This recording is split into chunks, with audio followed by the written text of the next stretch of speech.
Hello everybody, welcome to Wednesday Wisdom. So for today, we are going to be talking about meniscal injuries to the knee. So the injuries to the knee menisci. So in the knee, so a bit of background on the anatomy, inside the actual knee joint between the tibial plateau and the femoral condyle, so sitting where you've got the patella here, sitting within that point, you've got two menisci and they're absolutely vital for optimal biomechanics of the knee. So we have a medial meniscus on the inner part and a lateral meniscus on the outer part. They are crescent-shaped fibrocartilaginous structures. So their role in the knee is to help with smoothness of movement, to help with shock absorption and support through the knee joint when we're using it day to day. So any walking, weight bearing, jumping around, whatever it is. So the actual structures of these fibrocartilaginous structures, they have attachments of ligaments around them. The medial menisci blends with the medial collateral ligaments, so it's relatively immobile, so relatively stable through there, with actually quite a poor blood supply. And so this is really key when we think about injury. So within the center, so any central injury to the menisci is avascular, so very hard to heal.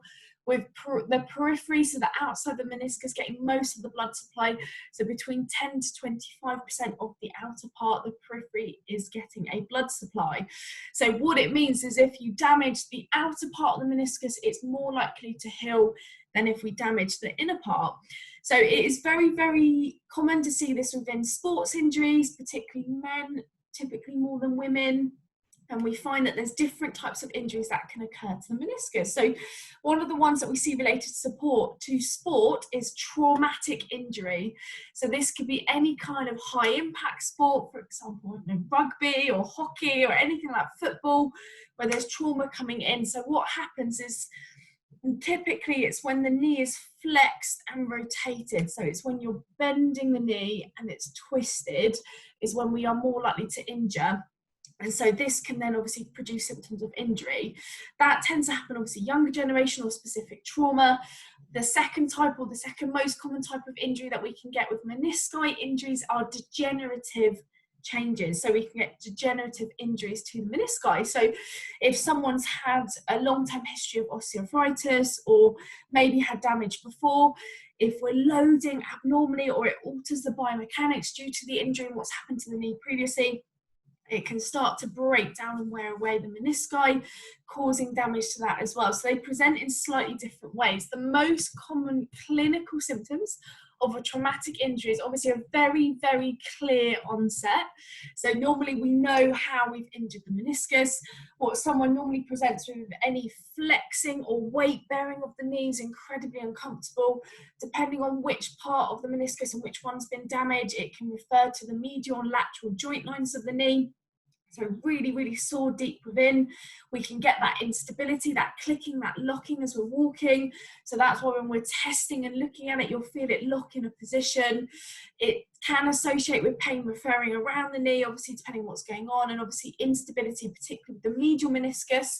If there's something called an unhappy triad, whereby we get damage to the medial meniscus, the medial collateral ligament and the anterior cruciate ligament, so typically with high impact injuries.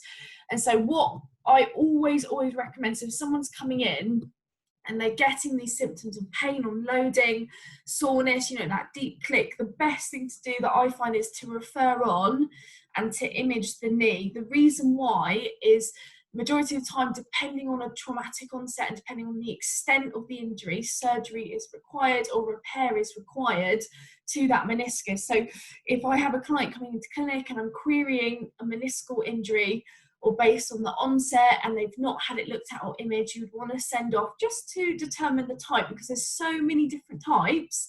For example, bucket handling, lots of different types of injury to the meniscus. You'd want to know which one they have in order to find the best treatment for them. So you'd want to get it assessed, you'd want to get it looked at, you want to work out what's going on through MRI, and then possibly sending off for the specialist to do possibly surgery for repair. The other side of that, depending on if it's a minor injury, you might be at a point where you're looking at conservative treatment to help with movement. So a couple of things we can look at is strengthening around the muscles of the knee. So you think the knee joint, hinge joint, bending. We can work the quads and the hamstrings, the muscles around the front of the knee and the muscles around the back of the knee. If we can get them stronger, that will take the pressure off the joint or can help to heal it. You want to continue to move because it gets fresh blood to the area and lubricates the joint surfaces, i.e. preventing any other additional symptoms coming in or soreness coming in. And then later on, you'd want to have a look at kind of balance and agility, because if that's healed or we've allowed the meniscus to heal and it's all okay to move forward with exercise that's been determined by the specialist, getting balance and stability and working on that proprioception around the knee is absolutely key. So that's where I see our role coming in, is looking at the mechanics after, looking at how we can improve it, but also obviously as an osteopath looking around. So where we've had the injury, how's the hip compensated, how's the lower back, how's the ankle? So you're thinking around that whole lower extremity and higher, where someone's probably compensated for the soreness or the injury, how has the body kind of compensated for that as well? So we look at the whole body and see what's going on. So hopefully this is helpful. Definitely, like I said, recommend working on what's going on, determining the type of injury, the location, the extent of the injury is absolutely key to find the best treatment for you. And then obviously our role as an osteopath is just helping to facilitate that process. So yeah, any questions, let me know. Any other stuff that you want me to cover, just comment below. And hope you enjoy the video, and obviously our full series on YouTube and on Facebook. But have a fab Wednesday.